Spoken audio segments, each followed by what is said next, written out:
Hello साथियों, भारतीय साक्षर नियम 2023 में हम फिर से भाग 2 पढ़ने जा रहे हैं। भाग 1 हम पढ़ चुके हैं। भाग 1 में हमने आपको धारा 26 के बारे में बताया था कि भारतीय साक्षर नियम 1872 में यही धारा 32 में थी, वर्णाश्रम कथन के अंतर्गत। लेकिन अब धारा किसमें में है? 26 में। हम पढ़ रहे हैं मृत्युकालिक कथन या मृत्यु के कारण के बारे में कथन। मृत्युकालिक कथन या मृत्यु के कारण के बारे में कथन हम पढ़ चुके हैं। हमने आपको बताया था कि कथन तभी सुसंगत होंगे जब मृतक ने अपना कथन इस प्रकार दिया हो। ध्यान देने वाली बात है, ये हम बता चुके हैं। इस वीडियो में हम आगे पढ़ेंगे मृत्युकालिक कथन या मृत्यु के कारण के बारे में कथन भाग 2। मतलब अभी हमने भाग 1 पढ़ा, अब हम पढ़ेंगे इसकी ग्राह्यता के साथ संबंध में। किसके? मृत्युकालिक कथन 2 आधारों पर ग्रहण किए जाते हैं। कितने आधारों पर? 2 आधारों पर ग्रहण किए जाते हैं। पहला आधार क्या है? आवश्यकता के आधार पर। पहला आधार क्या है? आवश्यकता के आधार पर। दूसरा है सत्यता की गारंटी। पहला क्या? आवश्यकता के आधार पर। क्या है? क्योंकि बहुधा कथन करने वाला ही केवल उस हत्या का मुख्य चश्मदीद गवाह होता है, उसकी मृत्यु हो गई, इसलिए उस साक्ष्य का आवर्जन जो कि उसने कहा है अब न्याय के उद्देश्य को प्रभावित करेगा। मृत्युकालिक कथन को न्यायालय में ग्रहण करने का यह एक अति प्रबल कारण है।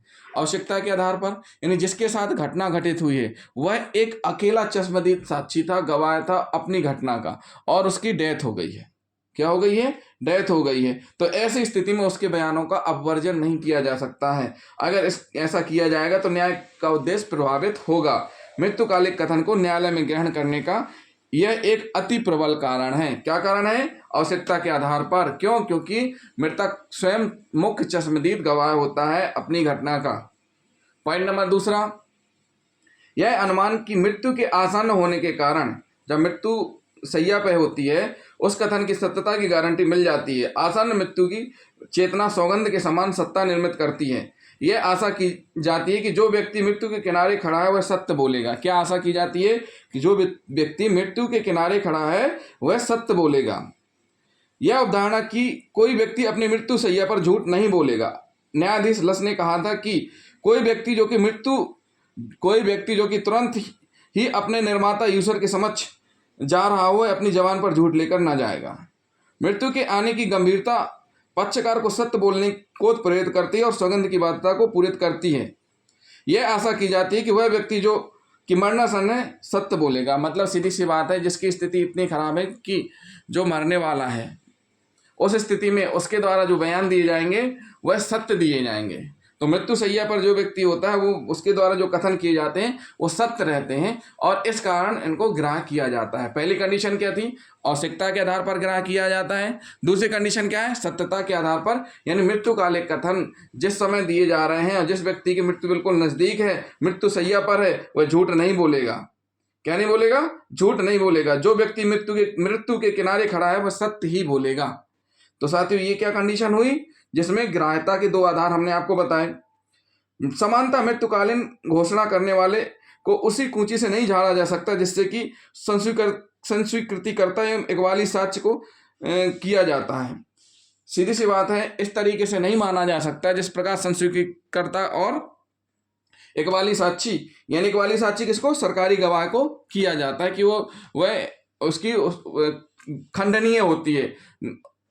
क्या? संस्वीकृति खंडनीय होती है और इकबाली साक्षी के बयान भी खंडनीय होते हैं। लेकिन मृत्युकालिक कथन खंडनीय नहीं होते। वो इसलिए नहीं होते हैं क्योंकि वह मृत्यु के समय दिए गए हैं या इस समय दिए गए हैं जब वह मरने वाला था। बशर्ते इसमें 2 कंडीशन जो बताई गई हैं। ध्यान रखने वाली बात यह है कि उसके द्वारा ऐसे बयान पढ़ाने, सिखाने, उकसाने के फलस्वरूप नहीं दिए जा रहे हों और मृत्यु कथन के लिए मन की ठीक दशा में हो और कथन बिना किसी दुश्मनी के किया हो।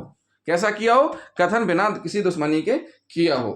उच्चतम न्यायालय ने अब निर्धारित किया कि मृत्युकालिक घोषणा का यदि एक भाग असत्य है और दूसरा भाग सत्य है और सत्य भाग को असत्य भाग से अलग नहीं किया जा सकता है तो संपूर्ण घोषणा अग्राह्य मानी जाएगी। क्या मानी जाएगी? उस समय संपूर्ण घोषणा अग्राह्य मानी जाएगी। मान के चलिए उस मृत्युकालिक कथन में एक भाग झूठा है, असत्य है, और दूसरा भाग सत्य है, तो ऐसी स्थिति में संपूर्ण घोषणा अग्राह्य मानी जाएगी, मतलब ग्राह्य नहीं होगी। उपखंड 1, जिसमें कि आवश्यकता को आधार बनाया गया था, मृत्यु के असली कारण की ओर संकेत करता है। बस आवश्यक केवल इतना है कि मृतक की मृत्यु का कारण विवादग्रस्त हो। क्या हो? विवादग्रस्त हो। उदाहरण के लिए हम समझते हैं का पर का पर आक्रमण किया गया, वह मर गया।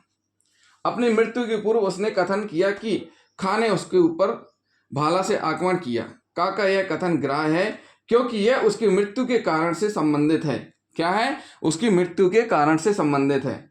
यह तथ्य कि मृतक घातक चोटों के लगने के बाद कुछ दिनों तक जीवित रहा, उसके कथन को मृत्युकालीन घोषणा होने से नहीं रोक सकता। यह तथ्य कि मृतक घातक चोटों के लगने के बाद कुछ दिनों तक जीवित रहा, उसके कथन को मृत्युकालीन घोषणा होने से नहीं रोक सकता। मृत्यु और कथन के बीच का अंतर महत्वपूर्ण नहीं होता है। यदि कथन उसकी मृत्यु के कारणों से संबंधित है तो वह ग्राह्य होता है। ऐसा नहीं है कि वो डिस्चार्ज हो गया और फिर तुरंत नहीं मारा, कुछ दिन बाद मर गया तो ग्राह्य नहीं होगा। इसमें स्पष्ट किया गया है, क्या किया गया है कि उसके बीच मृत्यु और कथन के बीच का अंतर महत्वपूर्ण नहीं होता है।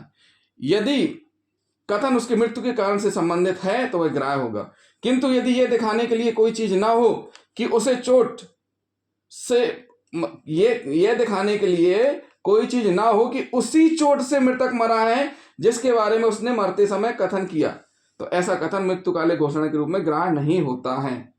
क्या नहीं होता है? ऐसा कथन मृत्युकालिक घोषणा के रूप में ग्राह्य नहीं होता है। एक बार फिर से इसको समझिए, बहुत ही इंपॉर्टेंट बात है।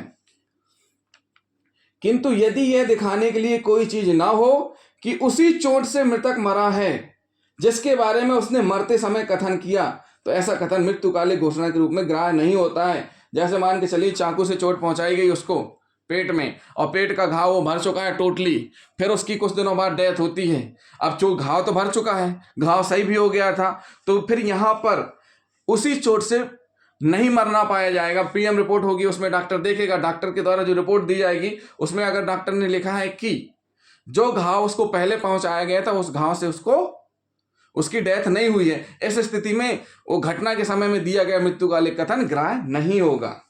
सीधी सी बात इसमें यह है कि जिस समय मृतक मृत्युकालिक कथन दे रहा है और जिस चोट का दे रहा है उसी चोट से उसकी डेथ होती है या उसी दौरान डेथ होती है, बाद में ठीक होने के बाद सही हो जाता है, वो चोट भी सही हो जाती, फिर डेथ होती है, तो मृत्युकालिक कथन ग्राह्य नहीं माना जाएगा। यदि मृतक ने यह कहा कि उसे या ने चोट पहुंचाई किंतु उसकी मृत्यु उस चोट के कारण नहीं बल्कि बीमारी के कारण हुई है, जैसे निमोनिया, तो उसका कथन है कि या ने उसे चोट पहुंचाई इस दशा के अंतर्गत ग्राह्य नहीं है। यदि किसी औरत के साथ बलात्कार किया गया है और यह कथन करती है कि या ने उसके साथ बलात्कार किया और 3 दिन बाद आत्महत्या कर लेती है, तो बलात्कार उसकी मृत्यु का कारण नहीं है और इसलिए उसका यह कथन कि ये या ने उसके साथ बलात्कार किया मृत्युकालिक घोषणा के रूप में ग्राह्य ना होगा। क्या कह रहे हैं इसमें? फिर से देखिए साथियों, बहुत ही महत्वपूर्ण बात है। यदि किसी औरत के साथ बलात्कार किया गया और वह यह कथन करती है कि या ने उसके साथ बलात्कार किया और 3 दिन बाद आत्महत्या कर लेती है, तो बलात्कार उसकी मृत्यु के कारण नहीं है, इसलिए उसका यह कथन कि या ने उसके साथ बलात्कार किया मृत्युकालिक घोषणा के रूप में ग्राह्य ना होगा। एक लड़की के साथ बलात्कार किया गया, घटना के तुरंत बाद उसने अपने शरीर में आग लगाकर अपनी आत्महत्या कर ली, उसके बलात्कार के संबंध में कथन को ग्राह्य नहीं माना गया क्योंकि लड़की के साथ बलात्कार उसकी मृत्यु का कारण होना नहीं कहा जा सकता। तो साथियों, ये कुछ उदाहरण थे जो कि हमने आपको समझाए हैं। तो ये तो हुआ भाग 2। क्या हुआ? भाग 2, मृत्युकालिक कथन मृत्यु के कारण में। भाग 2 हमने पढ़ा कि मृत्युकालिक कथन 2 आधारों पर ग्रहण किए जाते हैं, ग्राह्य किए जाते हैं। किन किन आधारों पर ग्राह्य होंगे ये हमने उदाहरण सहित आपको समझाया। अब हम भाग 3 में पढ़ेंगे। क्या पढ़ेंगे? भाग 3 में संकेत द्वारा कथन। मृत्युकालिक कथन संकेत द्वारा दिए जाएं। क्या दिए जाए? संकेत द्वारा। तो साथियों, जिन साथियों ने अभी तक चैनल सब्सक्राइब नहीं किया है तो हमारे चैनल को सब्सक्राइब जरूर कर लें। थैंक यू दोस्तों।